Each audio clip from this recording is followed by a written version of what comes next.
Ngayong araw mga kuys, magluluto naman tayo ngayon ng sobrang basic at sobrang dali na spicy garlic butter tahong.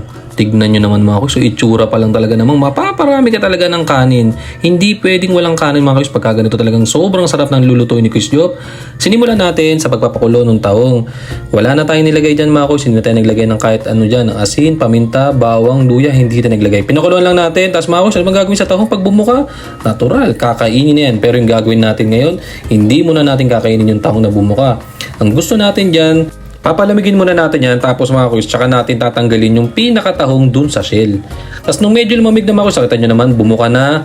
Magkakaiba yung kulay ng tahong mga kuys, medyo may konting light brown, tapos medyo talagang mamula-mula talaga.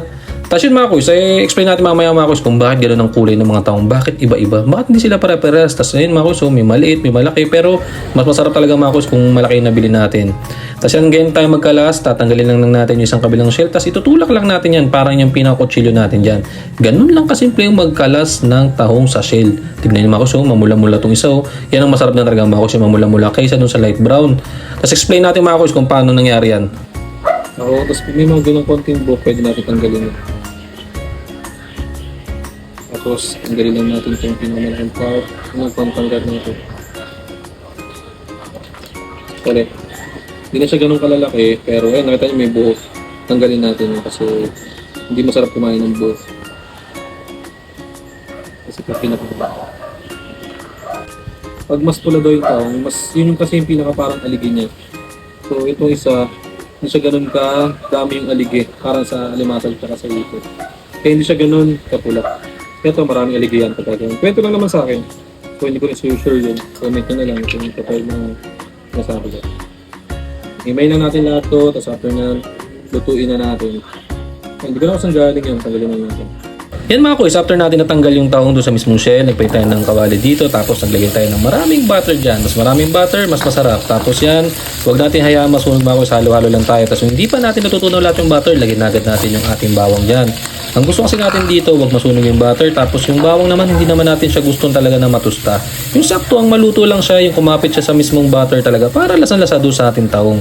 Lutuin na natin saglitan yan, tapos pagkagayon na yung tsura niyan, maglalagay tayo ng pampalasa dyan, maglalagay tayo ng oyster sauce, tapos maglalagay tayo ng hot sauce dyan, kaya nga spicy yan. Tapos optional lang mouse, kung yung ayaw naman nga, huwag kayo maglagay ng seasoning, pangpasarap, tsaka chicken powder.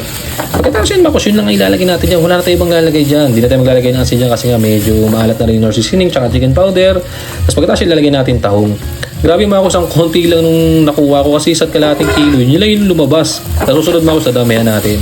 Tapos ang gusto natin dito, nahalu-haluin lang natin, maluto ng mais yung bawang, luto na naman yung tahong, tapos ang gusto ko dito magmantika lang yung butter. Gusto ko talaga ganun yung tsura mga kusa. Ito kasi medyo matubig-tubig pa ng konti, may tubig din ng konti yung tahong, so gagawin natin, i-dry natin yan. Halo lang tayo ng halo dyan para hindi naman masunog at magpantay-pantay yung luto ng tahong. Ngayon ko lang na-try ito mga kusa, usually kasi talaga ang luto sa tahong kalasabaw lang talaga. Meron na rin ina-adobo nila, tsaka tinutorta nila, hindi pa natin nagagawa yun. Pero nakapag-ihaw na rin pala tayo mga kusunod, papakita natin kung paano tayo magluto ng pinakamasarap na inihaw na tahong sa buong mundo. Pero dapat yung tahong mo, malaki. Mas masarap na tahong, mas malaki. Yung ba yun mga kuys? Yan mga kuys, tara, tikman na natin. Tikman na natin yung ating buttered garlic tahong. Naman, no? Magkasap sana sa kanin na ito, kaya kakain ko lang eh. Sarat lang ha. Tikman na natin yung mamula-mulang tahong.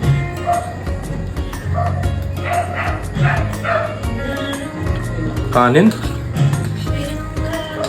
Ito pala nito, yung na-try ito yun. Ito pala. Saba. Ito pala, lagyan natin ng bawang, konting butter.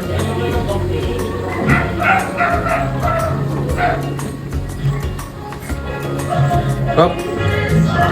Yan mga kuys, so napaka-solid. Sa mga hindi pa nakapag-try, subukan nyo ito mga kuys. Nakaluto tayo ng sobrang basic at sobrang dali na spicy butter garlic tahong. Tara mga kuys, kain. Salamat!